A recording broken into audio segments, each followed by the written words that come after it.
नमस्कार साथियों, biography channel पर फिर से आप लोगों को और एक नई वीडियो में स्वागत है। आशा करते हैं कि आप लोग अपने जीवन में खुश होंगे, मस्त होंगे और मजे में भी होंगे।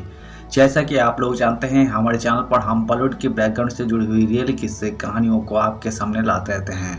बॉलीवुड के बैकग्राउंड में अनगिनत किस्से कहानियाँ छुपी हुई होती है जो कि हम जन तक नहीं पहुँच पाते हैं। हमारे चैनल पर हम कोशिश करते हैं उन्हीं किस्से कहानियों को आपके सामने लाने की। तो चलिए कहानियों पे चलते हैं, शुरू करते हैं बॉलीवुड के बैकग्राउंड से जुड़ी हुई और एक नई किस्से। मोहम्मद रफ़ी भी क्या इंसान थे। घर वालों ने सुनाई अमिताभ बच्चन के साथ रिकॉर्डिंग के दिल छू लेने वाली दास्तान। Mohammed Rafi birth anniversary. प्रसिद्ध गायक मोहम्मद रफ़ी का जन्म शताब्दी वर्ष 24 दिसंबर से शुरू हो रहा है। रफ़ी साहब की गायकी ने दुनिया भर में ना जाने कितने संगीत प्रेमियों को अपना मुरीद बनाया है, लेकिन उनकी शख्सियत की सरलता भी कम प्रेरणा देने वाली नहीं है। ऐसे ही एक कहानी मेगास्टार अमिताभ बच्चन के साथ एक गाने की रिकॉर्डिंग के दौरान की है। अमिताभ से मिलकर मोहम्मद रफ़ी जब घर लौटे तो उन्होंने क्या कहा। हिंदी फिल्मों के मशहूर पार्श्व गायक मोहम्मद रफ़ी को संगीत के कदरदान, मखमूली आवाज़ के मालिक कहते हैं। देश से नहीं बल्कि दुनिया भर में उनके प्रशंसक हैं और उनकी गायकी को खुदा की देन कहते हैं। गौर करें तो उनकी शख्सियत भी उनकी आवाज़ की तरह ही नाजुक, मखमली और क्लासिकल थी। उन्हें हिंदुस्तानी जवान, तहजीब और अपनी प्रसिद्धि का गौरव तो था, लेकिन गुरूर बिल्कुल नहीं।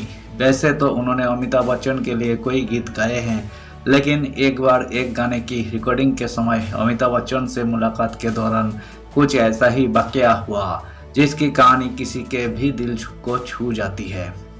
कहानी बताती है रफ़ी साहब महान कलाकार होकर भी कितने डाउन टू अर्थ इंसान भी थे। जितने ऊंचे दर्जे के कलाकार उतने ही सतह के सरल इंसान। वाकया 80 के दशक का है।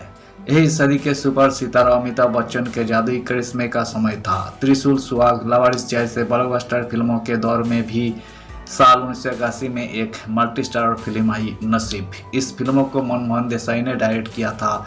इस फिल्म के सारे गाने खूब लोकप्रिय हुए थे। फिल्मों में अमिताभ बच्चन के अलावा हेमा मालिनी, शत्रुघ्न सिन्हा, ऋषि कपूर और रीना रॉय ने अभिनय किया था। 80 के दशक की यही एक क्लासिक मल्टी स्टारर फिल्म है। तब अमिताभ बच्चन भी गा चुके थे कोई गीत। इसी फिल्मों का एक गीत है, चल मेरे भाई तेरे हाथ जोड़ता हूँ तेरे पाँव मोड़ता हूँ। इस गीत को अमिताभ बच्चन और ऋषि कपूर पर फिल्माया गया था।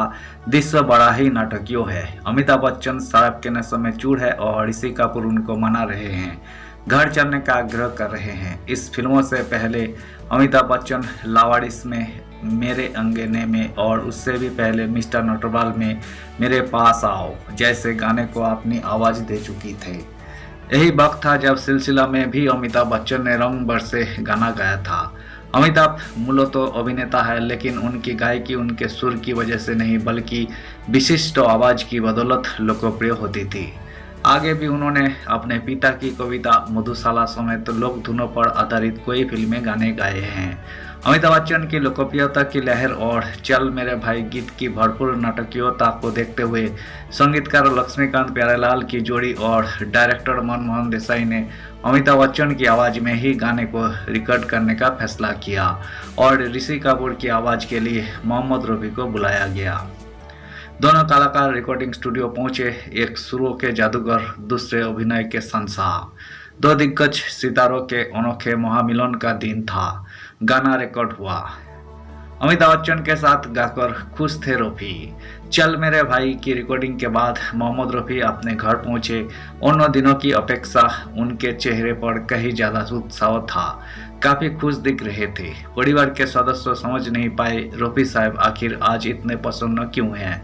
इससे पहले वो सैकड़ों गाने रिकॉर्ड कर घर आए, लेकिन आज के दिन उनके चेहरे पर कुछ अलग ही ताजगी थी।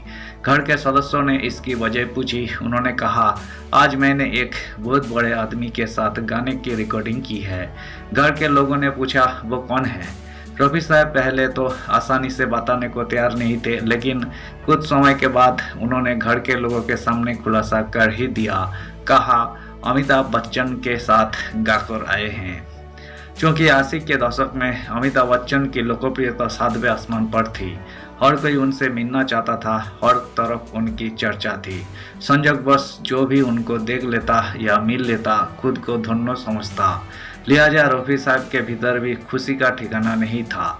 उन्होंने अमिताभ बच्चन के साथ गाने की रिकॉर्डिंग के इस दिन को अपने लिए एक ऐतिहासिक अवसर समझा, जीवन की बड़ी उपलब्धि के तौर पर माना। बेटे शाहिद रफ़ी ने सुनाई दिलचस्प दास्तान। इस पूरे वाकया का खुलासा काफ़ी सालों बाद मोहम्मद रफ़ी के बेटे शाहिद रफ़ी ने एक इंटरव्यू के दौरान किया था। इसी के साथ उन्होंने ये भी कहा कि समझिए कि मेरे वालिद रफ़ी साहब भी कैसे इंसान थे, जिस गायक को पूरी दुनिया खुदा ही की देन कहती हैं। जब रफ़ी साहब फिल्मों में आए और शोहरत की बुलंदियां पर जा पहुंचे, तब अमिताभ बच्चन साहब का भी वजूद क्या रहा होगा।